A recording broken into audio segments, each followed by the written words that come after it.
информатика пәнінің мұғалімі Бедеуова Көркем Тілекқабылқызы. Цифрлы ұстаз сырттай байқауына ұсынғалы отырған сабағым 7-ші сыныптың компьютерлік желілер және олардың жіктелуі.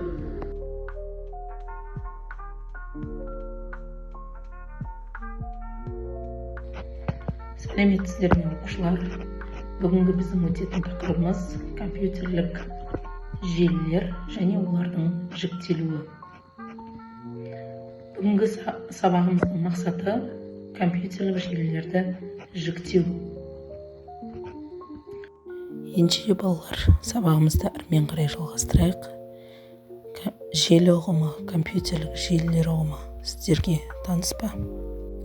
Әрине, таныс деп ойлаймын. Себебі қазіргі 21-ші ғасырда интернет, желі ұғымдары, Wi-Fi желісі бізге күнделікті өмірде қолданылады. Компьютерлік желі дегеніміз не? Бірінші осы сұраққа тоқталып өтейік. Компьютерлік желі, яғни өзара байланысқан жүйе. Компьютерлік желі бұл ақпарат алмасуға және ресурстарды ортақ пайдалануға мүмкіндік беретін бір-бірімен байланысқан компьютерлер мен құрылғылар тобын айтамыз. Байланыс түрлері желілер физикалық кабельдер арқылы немесе сымсыз байланыс арқылы құрылуы мүмкін. Ғаламдық желі, яғни интернет, ең үлкен және ең танымал желі. Бұл бүкіл әлемдік компьютерлер жүйесі болып табылатын интернет. Желілердің негізгі қызметтері ресурстарды ортақ пайдалану, яғни бұл жерде принтерлер, файлдар, бағдарламалық қамтамасыз ету сияқты ақпараттық және техникалық ресурстарды бірлесіп қолдану. Ақпарат алмасу, қашықтықтан жұмыс істеуді қамтамасыз ететін және жедел ақпарат алмасуға мүмкіндік беретін тиімді коммуникация. Үшіншіден, желілік басқару. Windows NT, Novel Network сияқты желілік операциялар жүйелер арқылы желілік инфрақұрылымды орталықтандырылған басқару. Желілердің географиялық жіктелуі. Біріншіден, PAN, яғни жеке желі, LAN, жергілікті желі, CAN, кампус желісі, MAN, қалалық желі және WAN, кең ауқымды желі. Желілердің жіктелуі олардың қамтитын географиялық аумағына байланысты әртүрлі желі түрлері әртүрлі қашықтықтар мен мақсаттар үшін қолданылады.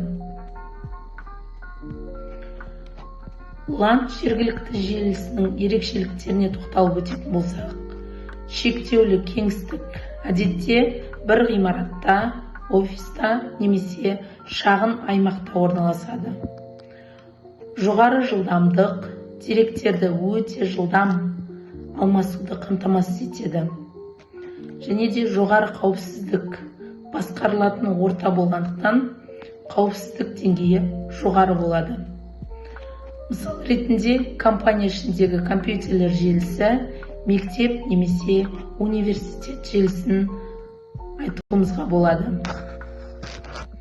Жергілікті желілер ішкі байланыс өте тиімді және көптеген ұйымдардың негізгі инфрақұрылымы болып табылады. WAN ауқымды желі ерекшеліктеріне тоқталатын болсақ, географиялық қамтуы, яғни қалаларды, елдерді, тіпті құрлықтарды қамтитын кең ауқымды желі. Байланыс әдістері, телефон желілері, спутниктік байланыс, талшықты оптикалық кабельдер арқылы қосылады. Ең ірі WAN, ол бізде интернет, әлемдегі ең үлкен және ең танымал ауқымды желі. WAN-дар әлемдік деңгейдегі байланыс үшін өте маңызды және қазіргі заманғы коммуникациялардың негізі болып табылады. Желілердің инфрақұрылымдық элементтері. Біріншіден, жұмыс станциялары, желіге қосылған және пайдаланушылар қолданатын компьютер. Мысал ретінде, түрлі компьютерлер мен ноутбуктар жатқызуға болады. Екіншіден, серверлер, желі ресурстарын басқаратын, деректерді сақтайтын және қызметтер көрсететін қуатты компьютерлер. Үшіншіден, қатынастық топтар, коммутаторлар, маршруттар, хабтар сияқты желі элементтерін бір-бірімен байланыстыратын түрлі құрылғыларды айтамыз. Желілердің топологиясы бойынша, жалпы топология желінің физикалық орналасуы мен құрылғылардың бір-бірімен байланысу тәсілін сипаттайтын пішін. Бұл желінің тиімділігіне, жылдамдылығына және сенімділігіне үлкен әсер етеді. Біріншіден, шина, яғни бас. Барлық құрылғылар бір ортақ кабельге қосылады. Сақина тәрізді ринг, құрылғылар сақина тәрізді тізбектеледі. Жұлдызша, стар, барлық құрылғылар ортақ хабқа қосылған. Ағаш, трей, жұлдызша топологиялардың иерархиялық біріктірілуі. Компьютерлік желілердің артықшылықтары: ресурстарды үнемі пайдалану, қымбат құрылғылар, принтерлер, сканерлер және түрлі бағдарламаларды ортақ пайдалану арқылы шығындарды азайтады. Ақпаратқа жылдам қол жеткізу, деректер мен файлдарды желі арқылы лезде бөлісуге және қол жеткізуге болады. Қашықтықтан жұмыс істеу, географиялық шектеулерге қарамастан жұмыс істеуге және байланысуға мүмкіндік береді. Желілік қауіпсіздік, орталықтандырылған басқару және қауіпсіздік хаттамалары арқылы деректерді қорғау. Қорытынды ретте компьютерлік желілердің маңызы: ақпараттық қоғам, желілер қазіргі заманғы ақпараттық қоғамның негізін құрайды. Оларсыз қазіргі әлемді елестету мүмкін емес. Технологиялық процесс желілердің үздіксіз дамуы, технологиялық прогрестің басты көрсеткіші болып табылады.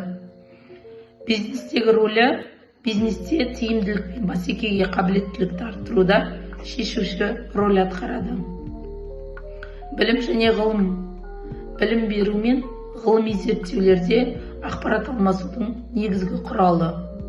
Күнделікті өмірде қазіргі адамдардың күнделікті өмірінің ажырамас бөлігі, байланыс пен ойын сауық үшін қажет.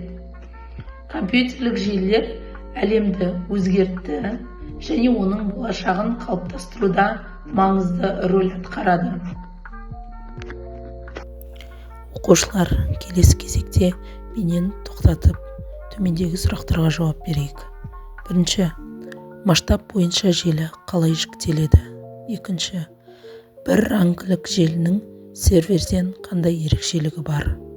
Үшінші, Wi-Fi желісінен Bluetooth-дің қандай айырмашылығы бар? Төртінші сұрақ, бірнеше қабатты көп пәтерлі үйдегі компьютерлерді біріктіру қажет. Бұл жағдайда желінің қандай топологиясы мен кабельдің қандай типін және ақпаратты таратудың қандай құралдарын қолдануға болады? Ойларыңды негіздеңдер. Бесінші сұрақ, үш смартфонды өзара біріктіру үшін желінің қандай типін таңдайсыңдар? Таңдауларыңызды негіздеңіздер. Сұраққа жауап беріп болған соң, төмендегі сұлбаны дәптерлеріңізге түсіріп, компьютерлік желі түрлерінің анықтамаларын толықтырамыз.